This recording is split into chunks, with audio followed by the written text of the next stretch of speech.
Movie का start होता है और हमें दो देशों को दिखाया जाता है, जिसमें से एक देश में इंसान रहते हैं जहाँ का राजा बहुत घमंडी होता है और दूसरे देश का नाम मूल देश होता है जहाँ पर परियां रहती है। वह बहुत खुशहाल देश होता है, वहाँ हर कोई खुश रहता है। मूल देश में एक लड़की होती है जिसका नाम मेलिफिसेंट होता है। वह एक तरीके से मूल देश की रक्षक परी भी होती है। एक दिन उसके पास एक परी आती है, वह उससे बोलती है कि मूल देश में एक चोर घुस आया है। मेलिफिसेंट जब उसके पास जाती है तो वह देखती है कि वह चोर एक छोटा लड़का होता है। वह उस लड़के से वह चुराया हुआ पत्थर लेती है और उसे पानी में डाल देती है। इसके बाद वह दोनों बात करने लगते हैं। मेलिफिसेंट को पता चलता है कि लड़के का नाम स्टीफन है। वह दोनों अच्छे दोस्त बन जाते हैं। समय के साथ साथ उन्हें एक दूसरे से प्यार हो जाता है। समय बीतता जाता है और स्टीफन अपनी जिंदगी में व्यस्त हो जाता है, जिसके कारण वह मेलिफिसेंट को भूलने लगता है। एक दिन जब मेलिफिसेंट अकेली बैठी होती है तो वह देखती है कि दूसरे देश का राजा मूल देश पर हमला करने आ रहा है।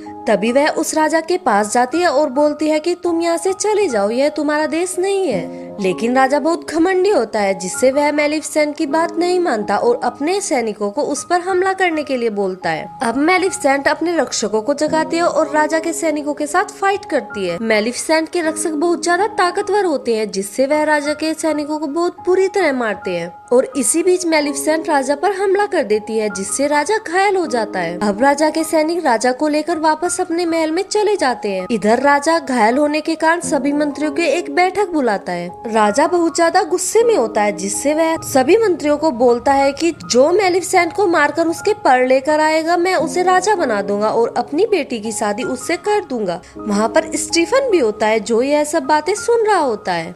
अब स्टीफन मेलिफिसेंट के पास जाता है और बोलता है कि राजा तुम्हें मारना चाहता है, तुम्हें अपनी रक्षा के लिए कुछ करना चाहिए। लेकिन मेलिफिसेंट बहुत ज्यादा ताकतवर होती है, इसलिए उसे इस बात से कोई फर्क नहीं पड़ता। अब मेलिफिसेंट और स्टीफन बैठकर बातें कर रहे होते हैं। तभी स्टीफन मेलिफिसेंट को कुछ पिलाता है, जिससे मेलिफिसेंट बेहोश हो जाती है। मेलिफिसेंट के बेहोश होने के बाद स्टीफन उसे मारने की कोशिश करता है, लेकिन वह उसे नहीं मार पाता क्योंकि वह उसे कहीं न कहीं पसंद करता है। जब सुबह मेलिफिसेंट को होश आता है तो वह देखती है कि उसके पर कटे हुए हैं, जिससे वह बहुत दुखी होती है और रोने लगती है।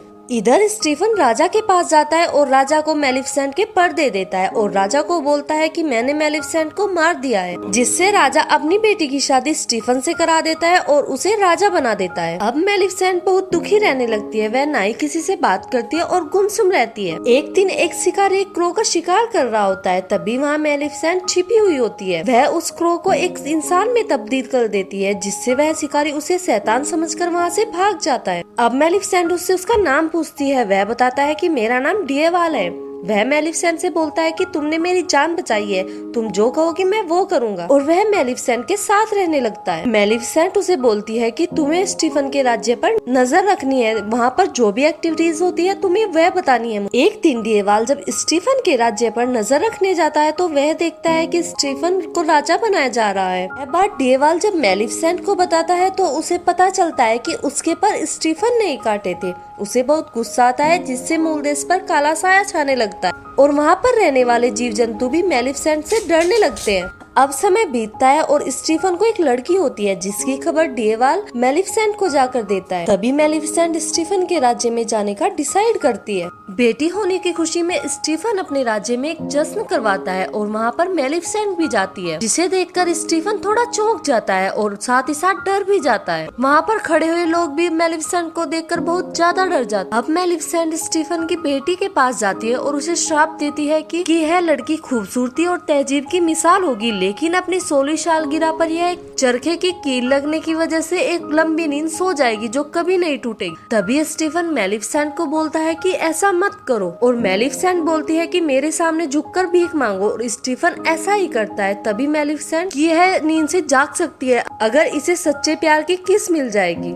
इसके बाद वह वहाँ से चली जाती है। इधर स्टीफन मेलिफिसेंट के श्राप से बहुत ज्यादा परेशान होता है, जिससे वह अपने राज्य के सभी चरखे मंगवाकर उन्हें तोड़ देता है और अपने महल के बेसमेंट में छिपा देता है। अब स्टीफन अपनी बेटी, जिसका नाम अरोरा होता है, उसे 3 परियों को सौंप देता है और उन्हें बोलता है कि इसे दूर जंगल में ले जाओ और इसे मेरे पास 16 साल के बाद लेकर आना, जब मेलिफिसेंट का श्राप खत्म हो जाएगा। वह 3 परियां अरोरा को एक दूर जंगल में लेकर जाती है जहाँ पर एक घर होता है और वह उसे वहीं पर पालना शुरू कर देती है। इधर स्टीफन अपने आप को महल में कैद कर लेता है और अपने सैनिकों को बोलता है कि मेलिफिसेंट को मार दो, लेकिन मेलिफिसेंट ने मूल देश की सीमा पर कुछ ऐसी दीवारें बना रखी थी जिसे कोई इंसान नहीं तोड़ सकता था और वह वहाँ पर अपने दिए हुए श्राप की खुशी मना रही होती है। इधर वह तीनों परियां अरोरा को पाल रही होती है, लेकिन उन्हें नहीं पता होता कि बच्चे का ख्याल कैसे रखा जाता है। इधर मेलिफिसेंट और डियावाल भी उसी जगह चले जाते हैं जहाँ पर अरोरा होती है और चुपके से उस पर नजर रखना शुरू कर देते हैं। जब वह तीन परियां अरोरा की परवरिश में कोई गलती करती हैं, तो मेलिफिसेंट उस गलती को सुधार देती है जिससे अरोरा को कोई नुकसान ना पहुंचे, जिससे मेलिफिसेंट को अरोरा से थोड़ा लगाव हो जाता है। इधर स्टीफन के सैनिक मूल देश की दीवार पर हमला करके उसे तोड़ने की कोशिश करते हैं, लेकिन मेलिफिसेंट उन पर हमला कर देती है जिससे वह डरकर वापस महल में भाग जाते हैं। तभी वह स्टीफन के पास जाते हैं और बोलते हैं कि वह दीवार बहुत मजबूत है, उसे हम नहीं तोड़ सकते, लेकिन स्टीफन बहुत गुस्सा करता है। तभी स्टीफन को याद आता है कि लोहा परियों को जलाता है, इसलिए वह अपने राज्य के सभी लोहारों को अपने पास बुलाता है। समय बीतता है और अरोरा बड़ी हो जाती है और उसे जानवरों से बहुत ज्यादा लगाव होता है, जिसे देखकर मेलिफिसेंट भी उसे पसंद करने लगती है। एक दिन अरोरा मूल देश की दीवार के पास खड़ी होती है, वह उसे देख रही होती है और उसके अंदर जाना चाहती है, लेकिन मेलिफिसेंट भी वहाँ पर खड़ी होती है। वह अरोरा को सुलाकर वहाँ पर खड़े सैनिकों पर हमला करके उन्हें भगा देती है और अरोरा को मूल देश में अंदर ले जाती है। जब अरोरा को होश आता है तो वह अपने आप को मूल देश में पाती है, जो यह देखकर बहुत खुश होती है और वह वहाँ पर जीव जंतुओं के साथ खेलने लगती है। तभी वह वहाँ मेलिफिसेंट से मिलती है और उसे बोलती है कि तुम मेरी परी माँ हो,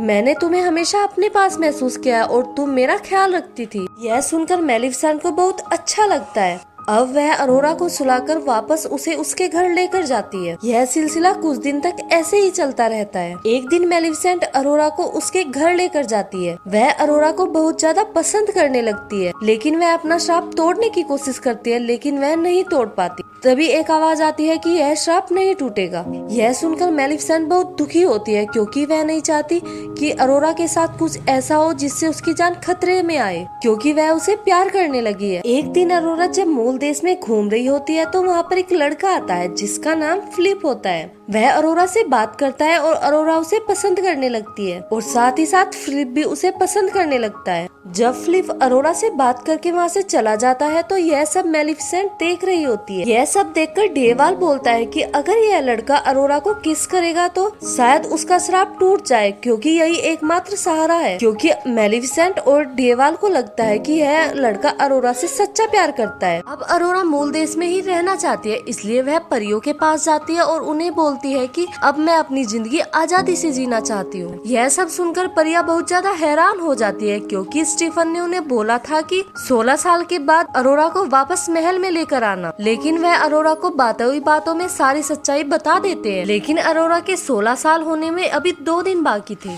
लेकिन परियां उसे सब बातें बता देती हैं, जिससे वह मेलिफिसेंट के पास जाती है। अरोरा मेलिफिसेंट से पूछती है कि तुमने मेरे साथ ऐसा क्यों किया, तुमने मुझे श्राप क्यों दिया, लेकिन मेलिफिसेंट के पास कोई जवाब नहीं होता, इसलिए वह चुप रहती है। अरोरा बोलती है कि तुम दुनिया की बुराई हो, इतना कहकर वह वहाँ से चली जाती है। अब अरोरा सीधा अपने पिता स्टीफन के पास जाती है। स्टीफन उसे महल में देखकर थोड़ा हैरान हो जाता है, क्योंकि अभी उसके 16 साल होने में 1 दिन बाकी था, लेकिन वह उसे एक कमरे में बंद कर देता है, इससे उसे कोई भी चरखे की कील न चुभ सके और मेलिफिसेंट का श्राप टूट जाए। जब अरोरा कमरे में बंद होती है तो उसे दूसरे दरवाजे से कुछ फुसफुसाने की आवाज सुनती है। जब वह उसे नॉक करती है तो वह दरवाजा एक लेडी खोलती है, जिससे वह बाहर चली जाती है, लेकिन उसे फुसफुसाने की आवाज अभी भी आ रही होती है और वह उस आवाज का पीछा करती है। वह पीछा करते करते बेसमेंट में पहुंच जाती है, जहाँ पर बहुत सारे चरखे होते हैं। तभी एक चरखा खुद बन जाता है और उसकी कील अरोरा को चुभ जाती है, जिससे वह वहीं पर बेहोश हो जाती है। इधर मेलिफिसेंट को पता चल जाता है कि अरोरा पर श्राप का असर हो गया है,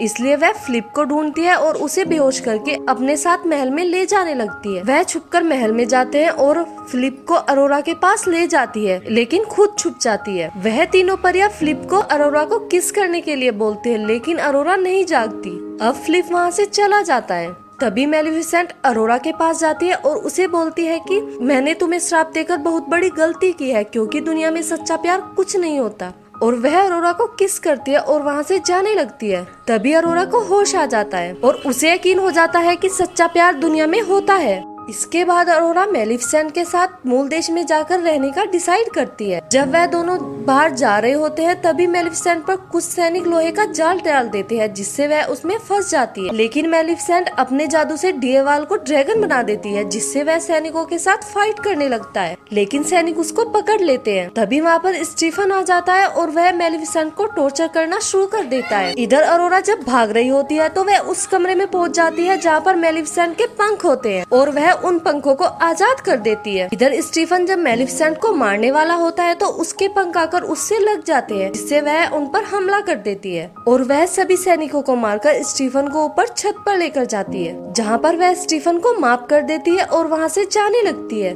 लेकिन स्टीफन मेलिफिसेंट पर हमला करता है, जिससे मेलिफिसेंट उसे ऊपर से नीचे गिरा देती है और उसकी वहीं पर मौत हो जाती है। इधर अरोरा मेलिफिसेंट के साथ मूल देश में रहने लगती है और मूवी यहीं पर खत्म हो जाती है। अगर आपको यह वीडियो अच्छी लगी हो तो हमारे चैनल को सब्सक्राइब कीजिए और वीडियो को लाइक कीजिए।